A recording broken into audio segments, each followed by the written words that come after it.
All right, guys, happy Friday. And for our strength today is something a lot of people need to work on, which is ring dip strength, okay?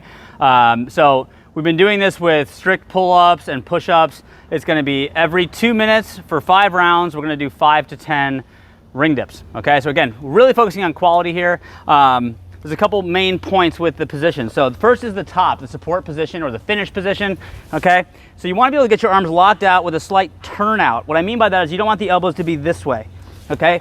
We wanna be able to push and turn for a good lockout here. If the elbow comes the other way, that's closer to bending, okay? So always trying to reinforce that good lockout. I tell people a good example is same as like our snatch overhead. We don't wanna be here, we wanna be pushing up and through, okay? So that's one basic. The bottom position, okay, the bicep, if my feet were off the ground, my bicep should touch the ring, or my shoulder is slightly below my elbow, okay? So that's the bottom position, and the other one is the top position. So if you're not able to do a ring dip, I'll show you a good one. Okay, I start here, I lower myself down, notice my hips travel with me, and I get a good lockout. What we want to avoid is where the hips stay high and you just hinge over at the hips.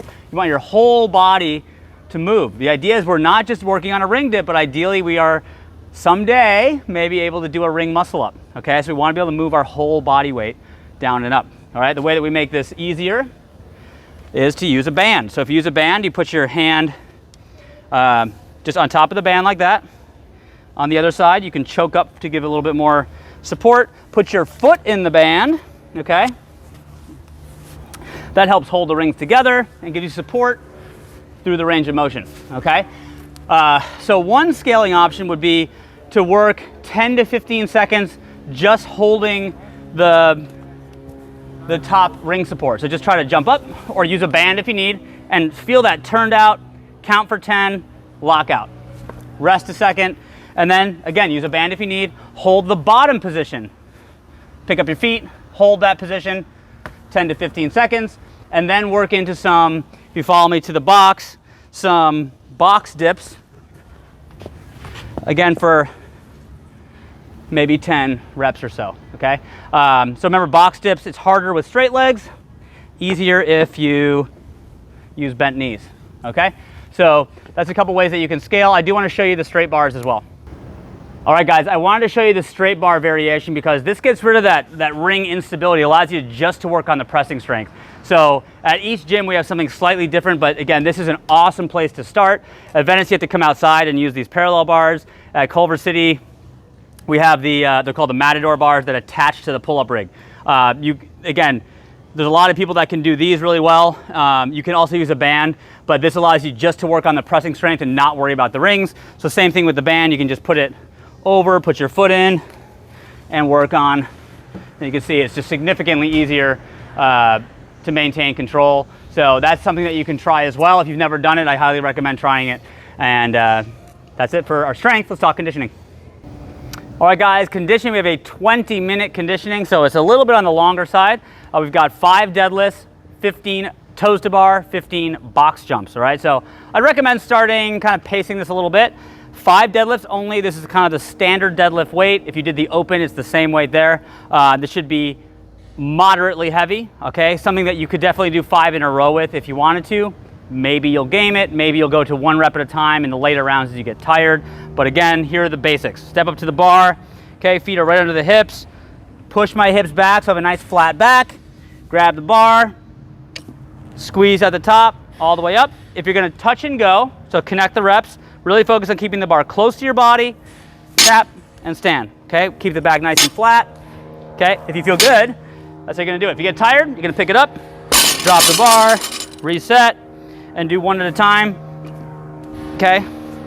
Dropping the bar. Main thing, of course, is the back. We don't wanna round the back, so if you have tight hamstrings and you just can't even get into a good position, your 2 options are to start with the bar a little higher, so use some plates, so the bar would start in a position you can get to with a flat back, so you might have a shorter range of motion.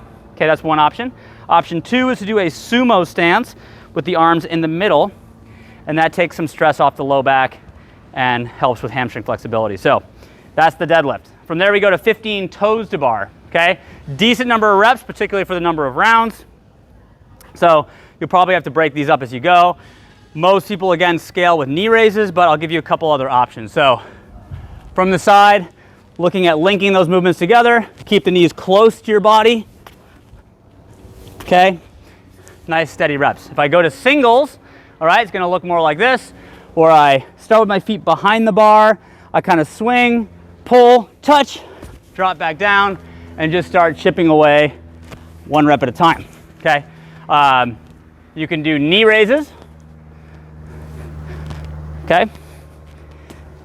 If you have any grip or shoulder issues, or you kind of want something a little, I don't talk about this one that often, but what's a bar I could use here?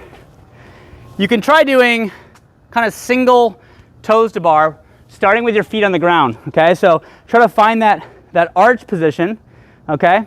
And then pull and lean and touch. Okay, I'm doing just single reps, just trying to work on that range of motion, okay? But 15 there. If you have any grip issues, go to the floor. Always we talk about the V-up or the tuck up, both good options, okay? Again, something you can sustain throughout every round. From there, we're gonna finish with 15 box jumps, the basic box jump, 2-footed jump up, stand. Most people will step down, stand every single rep. All right, so that's it for today, guys. See you tomorrow.